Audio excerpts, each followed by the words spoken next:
Buenas noches. Es todo un éxito mundial.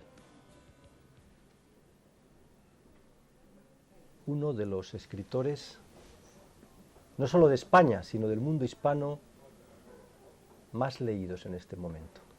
Nunca se imaginó él que tanta belleza sería verdad, pero lo está haciendo. Javier Sierra, que vuelve ahora, después de la cena secreta, con El ángel perdido. Traducido a más de 20 idiomas, un hombre que para escribir sus novelas hace lo mejor que se puede hacer, que es viajar por el mundo. Solo el que viaja y el que lee es el que conoce y el que sabe, dice el señor don Miguel de Cervantes. Y aquí estamos con él para hablar de su libro, pero ya saben, de otras muchas cosas más. Javier, gracias. Es un placer. Qué bien que estás aquí. Oye, pues estoy yo seducido con esta Julia Álvarez, una señora que está allí en el pórtico de la gloria, en una noche que es la noche de todos los santos. Nada menos. Nada menos, restaurando el pórtico de la gloria, fíjense ustedes, y de pronto le dan una noticia terrible, que han secuestrado a su marido en el noroeste de Turquía, creo que es. Eso es. En el noroeste de Turquía, que lo han secuestrado, y a partir de ese momento allí pasa de todo, hasta se entra en contacto con potencias superiores y celestiales y los poderes del mundo, y hay que ver la cantidad de cosas que pasan. Pero fíjate que a mí, Javier, lo que más me fascina de la novela es lo que tiene que ver con las pasiones humanas, con la vida cotidiana, porque en medio de todo ese misterio está la vida, está el día a día, está lo que nos pasa cada día. Bueno, es que el misterio también es la vida cotidiana y las pequeñas grandes cosas. Yo siempre me he sentido muy atraído, muy fascinado por esos pequeños misterios que nos acompañan, pero que muchas veces no sabemos ver. Esa sensación de repente de que suena el teléfono y tú sabes quién está llamándote y no sabes muy bien racionalizar por qué sabes quién te está llamando. Descuelgas y efectivamente es ese amigo que a lo mejor hace un año que no conversas con él. O esa maravillosa sensación de, que les habrá pasado a unos cuantos de los espectadores, de recibir a su hijo, de ver el momento del nacimiento de su hijo, decir, bueno, ¿y esta criatura dónde estaba antes? ¿De dónde viene? O cuando se nos va un ser querido, ¿a dónde va? Pues yo creo que esas cosas, que no por cotidianas dejan de ser grandes misterios, son las que escritores como yo tenemos la obligación de observar y de subrayar.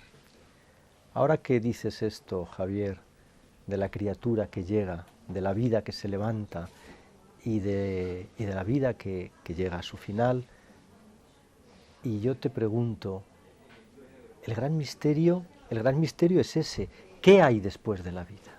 ¿Qué hay antes de la vida también? A ver, ¿qué hay antes y qué hay después? En el fondo yo creo que vivimos en un paréntesis entre misterios. No somos conscientes de eso, porque no queremos serlo, porque hemos construido una civilización que es muy materialista, donde parece que lo único que vale es aquello que podemos poner debajo del microscopio, lo que se pesa, lo que se mide, y luego lo más valioso es justo lo que no podemos aferrar. Pues un día de sol en Valladolid, por ejemplo, en medio del invierno, o, quién sabe, un amanecer en la playa, o la sensación de estar enamorado, o incluso la sensación intensa de salir de una depresión airoso, es decir, he vencido este momento difícil. Esas cosas, que son intangibles, al final son las más valiosas en la vida. Ahí está la clave. Toda ciencia trascendiendo, que decía San Juan de la Cruz, el de Ávila. Oye, Javier, ahora cuando decías de esas cosas y hablabas, por ejemplo, pues de un amanecer en Valladolid, en tierras de Castilla, o de un día junto al mar, y pensaba yo, o una noche a oscuras en la Gran Pirámide, como hiciste tú, que pasaste una noche entera en Egipto en Egipto, en la Gran Pirámide, una noche entera. Cuéntanoslo. Mira, pues eso tiene que ver con mi manera de construir los relatos. Yo me enfrento en todas mis novelas a un enigma troncal. Siempre elijo algún misterio o alguna zona de penumbra de la historia o de la ciencia sobre la que quiero arrojar luz. Y aquello fue para un libro que se titulaba El secreto egipcio de Napoleón. Yo sabía, por las biografías de Bonaparte, que cuando él conquistó Egipto con solo 29 años, unos días antes de abandonar el país, derrotado por los ingleses, porque él pierde allí a 30.000 hombres y 300 embarcaciones, nada menos, es el mayor fracaso de la historia militar de Francia, pues él decide pasar una noche a solas dentro de la Gran Pirámide. Sus biógrafos dicen que cuando sale, a la mañana siguiente del vientre del monumento, lo hace con el rostro demudado, en fin, como si hubiera pasado una noche difícil, y sus soldados le preguntan qué le ha sucedido. Mi general, ¿qué os ha sucedido? Y Bonaparte responde con algo que a mí siempre me resultó muy chocante. Dice, aunque os lo contara, no me ibais a creer. Cuando después se retira, forzado por la situación política europea, a la isla de Santa Elena, y dicta sus memorias a Emmanuel Las Casas, que son esos 2 tomos donde se recoge toda la peripecia vital del ya emperador en declive, Las Casas le vuelve a preguntar, ¿qué pasó esa noche en la Gran Pirámide, la noche del 12 al 13 de agosto de 1799? Y Napoleón ya era Napoleón, ya no era Bonaparte, era Napoleón. Era Napoleón, sí. Él se empecina en la respuesta original, aunque os lo contara, no me ibais a creer. Sí. Así que no me dejó otra alternativa. Tuve que pasar mi noche a solas en la Gran Pirámide, pedir que desconectaran el sistema eléctrico y encerrarme cuando ya los turistas habían abandonado el monumento, pues entre más o menos las 9 de la noche y las 5:30, las 6 de la mañana, allí a solas en la Cámara del Rey, que es una habitación de granito de 10 metros de largo por 5 de ancho, con un sarcófago de piedra vacío en uno de sus rincones. Fue una experiencia tremenda, porque ahí descubrí muchas cosas. Creo que comprendí qué fue hacer Napoleón allí. Yo aquella noche morí. Realmente tuve la sensación de morir. De repente, después de unas horas, despierto, porque yo no podía dormirme, presa de la excitación, del lugar, de la historia, en fin, de todas mis lecturas. De repente descubro que en esa oscuridad los límites de mi cuerpo se difuminan, se pierden con la negrura, como si yo me disolviera. Tuve esa sensación de disolución. Así que, cuando pasadas unas horas decido salir del vientre de la pirámide y arrastrarme por esos pasadizos de 1,5 metros de alto, 1,20 m de alto, agachado, arrastrado, y salgo haciendo ese esfuerzo a la luz de la meseta de Giza al amanecer, tuve la sensación, imaginaria, bien, pero tuve la sensación de volver a nacer, de salir del vientre materno. Y qué curioso, en el mundo antiguo las iniciaciones consistían en eso, en morir a tu vida anterior y nacer como criatura, como ser nuevo. Yo nací aquel día. Napoleón seguro que le pasó lo mismo en 1799. Y a Julio César, y en fin, a todos los que pasaron por esa experiencia. ¿Qué pasó con todos esos hombres? Pues que se convirtieron, como le pasó a Napoleón, en grandes de la historia. Unos meses después daba el golpe del 18 Brumario y se convertía en un héroe. Así que yo creo que eso lo logró porque aquella noche, en la pirámide, venció el peor de los miedos, que es el de la muerte. Que es el de la muerte. Una vez que has muerto, ¿a qué le temes? A nada, efectivamente. Pues esa fue mi experiencia en la Gran Pirámide. La Gran Pirámide. Qué personaje Napoleón, ¿verdad? ¿Te acuerdas, por cierto, ahora cuando recordabas sus memorias, ese pasaje en el que dice que a veces en la vida hay que saber ceder terreno por paz social? Qué lección tan increíble, ¿verdad? Bueno, son los estadistas que construyeron de alguna manera nuestra manera de ver el mundo. Él quería transformar el mundo, quería que evolucionásemos. Hizo una cosa que yo creo que en un programa cultural como este es importante subrayar. Él sabía que la imprenta iba a cambiar el mundo. Y se fue a Egipto a invadirlo con 3 imprentas a bordo de su barco, el Oriente, el barco insignia. Fueron las primeras imprentas que llegaron al país de los faraones, fíjate, en 1798. Y llevado por el entusiasmo, imprimió octavillas en francés y en árabe, comunicando al pueblo egipcio que había llegado el sultán Bunabart, el hombre que les iba a salvar de la opresión de los otomanos. Quiso hacer la primera guerra propagandística de la historia. ¿Sabes por qué fracasó? No, no lo sé. Pues porque los egipcios no sabían leer. Claro. Por eso fracasó. Pero dio una gran lección introduciendo la imprenta. Él estaba demasiado adelantado a su tiempo. Era anticipativo, como casi todos los hombres que han sido algo así. Y con España le pasó lo mismo. Él se quiso adelantar, España le faltaba todavía desarrollo. Iba muy rápido. No había vivido la Revolución Francesa, no había acabado con el antiguo régimen, y eso Napoleón no lo calculó. Javier, nos ha quedado una pregunta en el aire. Y luego me dicen, no, es que usted no repreguntó, es que usted no... ¿Qué hay antes de la vida? ¿Qué hay después de la muerte? No lo sé. Yo lo busco. De hecho, he construido algunas de mis novelas, también esta última, El ángel perdido, para tratar de encontrar respuesta a ese interrogante, y no lo sé. Hay muy poca gente fiable, entre comillas, que nos haya informado de eso. Mira, en El ángel perdido yo cito a dos humanos que hicieron un viaje al más allá sin morir, regresaron del más allá y nos lo contaron. Uno es el protagonista del texto más antiguo creado por mano humana que conservemos, la epopeya de Gilgamés. Gilgamés es un rey sumerio, cuya aventura se cuenta en mi novela, que de repente descubre que todo a su alrededor perece y muere. Y él cree que los dioses le han burlado, que le han robado la inmortalidad, así que decide irse al Edén a reclamarle a los dioses lo que se merece. Los dioses se burlan de él y lo devuelven a su reino sin la respuesta que buscaba. El segundo, que también cito en El ángel perdido, es el patriarca, profeta Enoc del Antiguo Testamento. Él tiene un libro que se llama El libro de Enoc. Denso también, difícil de leer. Donde ladrillo babilónico. Sí, pero un texto interesante porque el fondo es muy singular.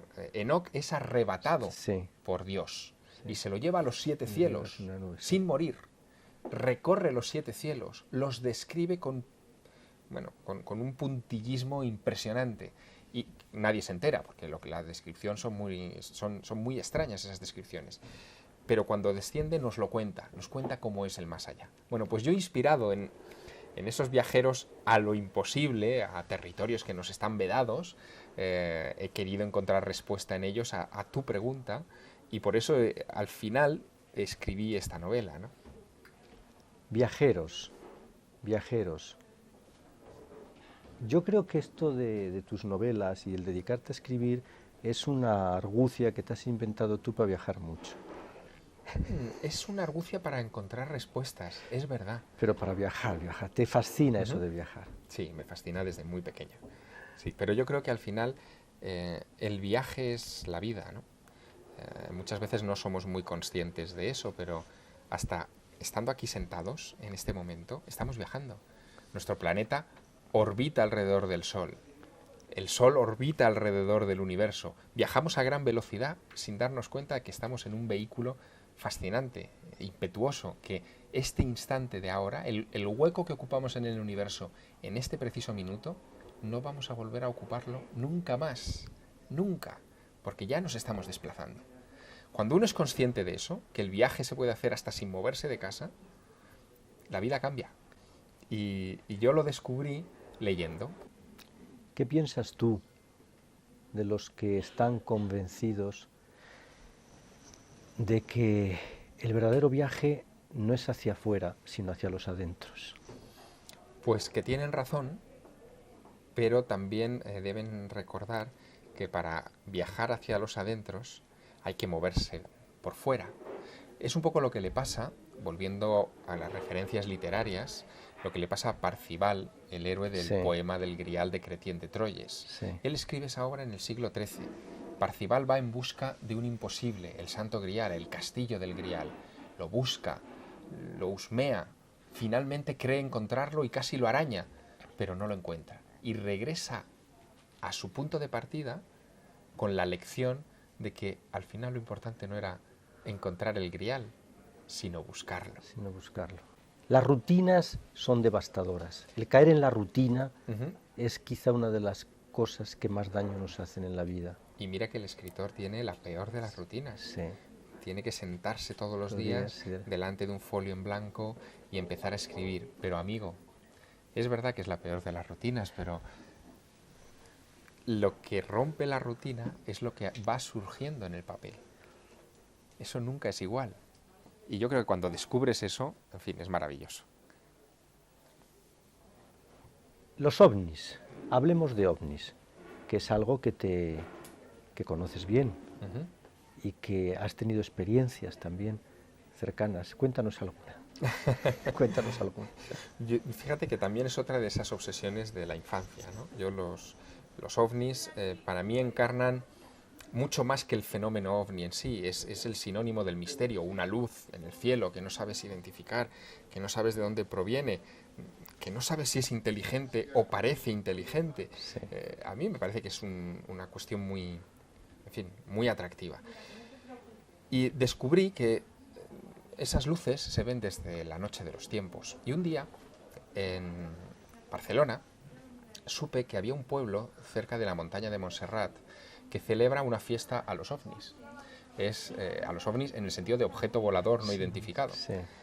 Es cada 21 de febrero en Manresa, no es una población cualquiera, es un pueblo importante. Sí. En Manresa celebran la fiesta de la misteriosa llum, de la misteriosa luz, porque el 21 de febrero de 1345, una luz extraña procedente de la montaña de Montserrat atravesó la pared de piedra de la fachada de la iglesia del Carmen, que es una iglesia gótica de allá, se dividió en tres, se agrupó en una sola de nuevo ante la atónita mirada de todo el pueblo que estaba en ese momento oficiando una ceremonia importante en la iglesia, volvió a atravesar la mampostería del templo y se perdió hacia la montaña de Montserrat.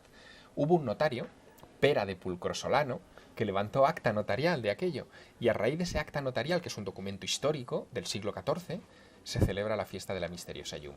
Bueno, pues yo fui a la montaña. Quise enterarme bien de la historia de la misteriosa llum, documentar hasta las visiones que tuvo Ignacio de Loyola, en una cueva en Manresa también, que vio esas luces en la montaña. Y cuando estaba allí con otros dos amigos, de repente, una noche, no era 21 de febrero, era la noche del 23 al 24 de julio de 1987, pues de repente una luz extraña apareció encima de nuestras cabezas, de color blanco, con una especie de centro verde y unas chispas anaranjadas por detrás, nos sobrevoló en 3-4 segundos y se la tragó la noche de nuevo. Yo no he pasado más miedo en mi vida, ni siquiera la noche en la Gran Pirámide. Y bajamos corriendo de la montaña porque yo creía que aquello, en fin, podía descender, podía hacer cualquier cosa. Yo había perdido el control de mi vida con aquel encontronazo, ¿no? Y bajamos los tres corriendo a la montaña como nunca más he vuelto a descender de Montserrat, ¿no? Recuerdo mucho las horas siguientes, sentado en un andén en la estación de Sants, esperando que amaneciera y coger un tren para regresar a casa, haciéndome grandes preguntas, ¿no?, sobre qué era aquello, qué había querido decirnos, si es que había querido decirnos algo.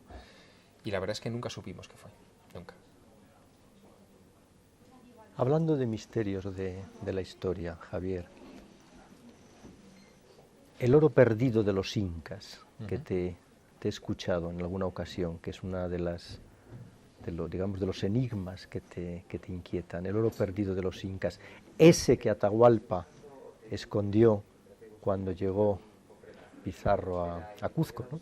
Se supone, dice la leyenda, que recoge Garcilaso de la Vega el Inca, sí, se supone que se escondió en una red de túneles subterráneos que unían los distintos templos de la ciudad del Cuzco.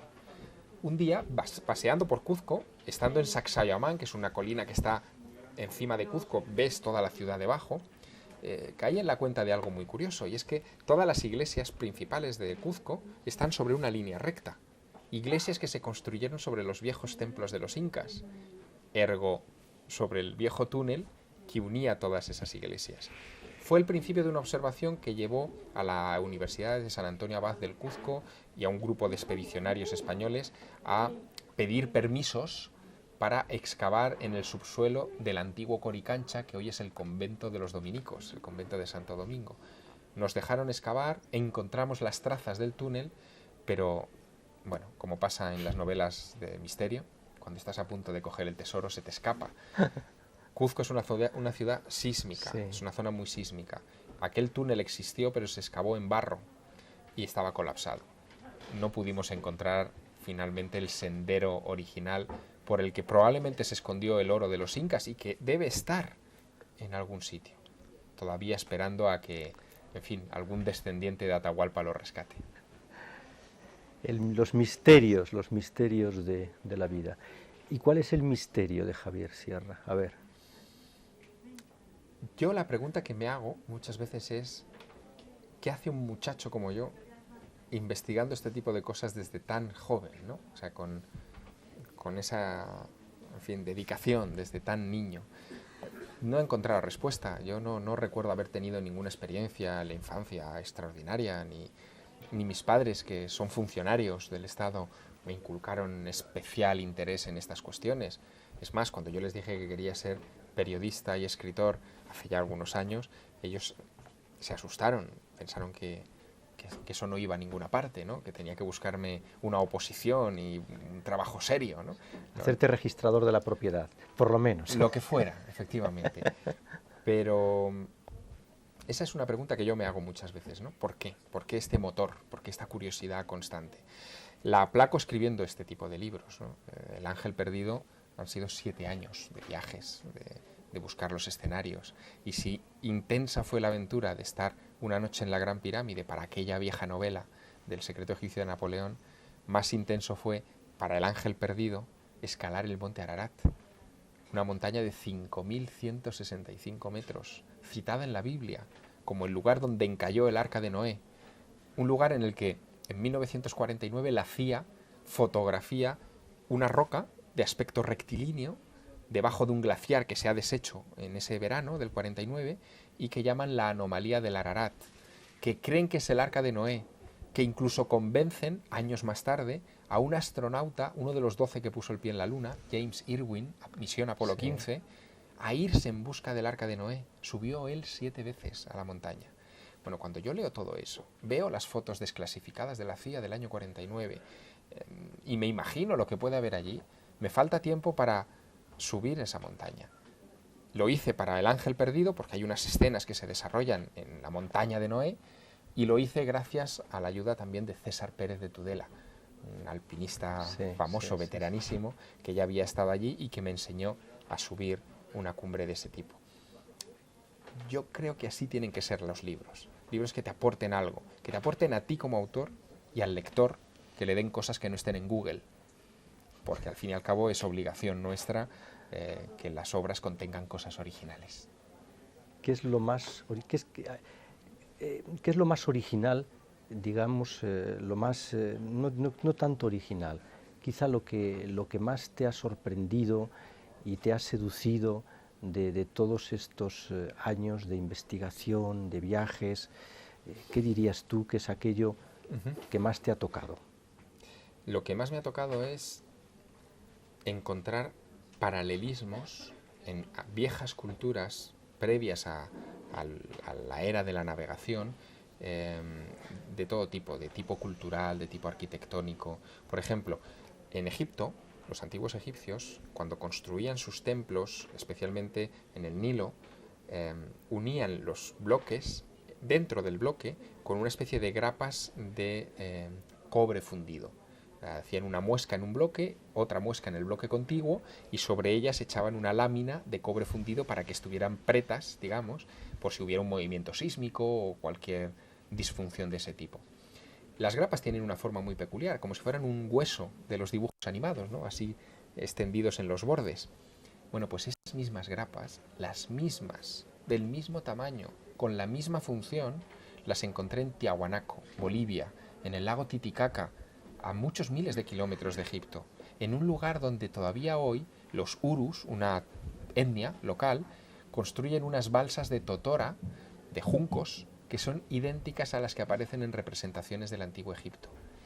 En Tiahuanaco, Bolivia, o en Egipto, construían pirámides, adoraban al sol, momificaban a sus difuntos, trepanaban las cabezas de sus enfermos en operaciones quirúrgicas que hoy nos parecen increíbles. La pregunta es, ¿por qué? ¿Por qué pueblos separados entre sí hacen lo mismo? ¿O es que no estaban separados? ¿O es que tenían una fuente común? ¿O es que existió una civilización madre? Bueno, pues esas cosas a mí me fascinan. Hace poco, hace no sé, como 15 o 20 días, me decía alguien que si el Australopithecus o el Pithecanthropus levantaran la cabeza y pudieran aparecer aquí, bueno, pues que se darían cuenta de que sí, hemos avanzado mucho técnicamente, hemos avanzado mucho en tecnologías, en infraestructuras, en conocimiento pues, sanitario, médico, todo esto, pero que en el fondo las inquietudes del hombre son las mismas. Es decir, que ellos tenían ya los mismos afanes y esperanzas que tenemos hoy. ¿Qué piensas tú de eso? Pues que tu amigo tiene razón, porque cuando uno descubre un enterramiento de hace 30.000 años, ve que en torno al difunto hay vasijas que en su momento contenían agua para que él pudiera saciar su sed en el viaje al más allá. Hay alimentos o restos de alimentos, hay flores, hay vestidos para que él pueda cambiarse de ropa. Hay como una preparación, un ajuar para que ese difunto enfrente la aventura de su vida de una manera coherente. Esa gente creía que continuaba la existencia, que no había duda sobre eso, ¿no? Y se hicieron humanos. Con esa creencia se hicieron humanos. Hoy nosotros, cuando nos tenemos que enfrentar a la muerte, no pensamos ya así. Nos estamos deshumanizando.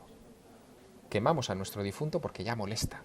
Lo reducimos a cenizas, lo metemos en una vasija y lo tiramos al mar o al monte y ya está. Y nos olvidamos y seguimos. Seguimos hasta que nos toque a nosotros estar en una vasija. Caramba, yo creo que lo que nos hace falta es recuperar ese espíritu. Seguir en la esperanza que tenían aquellos antepasados, porque la esperanza es la que nos convirtió en los seres humanos que hoy somos. Si se nos quita eso, estamos perdidos. Así que hay un grupo de locos, yo el primero, que queremos mantener esa esperanza y dedicamos nuestra tarea a recordar a los que no la tienen que son humanos si tienen esa chispa en su interior. Pues nosotros también pertenecemos a ese grupo de locos, ¿verdad? Están diciendo que sí. Y tenemos esa chispa que tiene Javier Sierra, esa avidez por saber, por conocer, por ahondar, por ir más allá del misterio. El ángel perdido. Estoy seguro de que estarán ya como locos por meterse dentro del ángel perdido. Háganlo que ya verán cómo no les defrauda. Muchísimas gracias por estar con nosotros y que continúes viajando mucho y descubriendo mucho para luego contárnoslo. Bueno, es mi misión y mi vocación, desde luego que lo haré. Gracias. Y a ustedes, gracias una vez más por acompañarnos, por estos ratos que pasamos juntos y en los que estamos tan a gusto y lo pasamos muy bien. Hasta dentro de unos días. Buenas noches.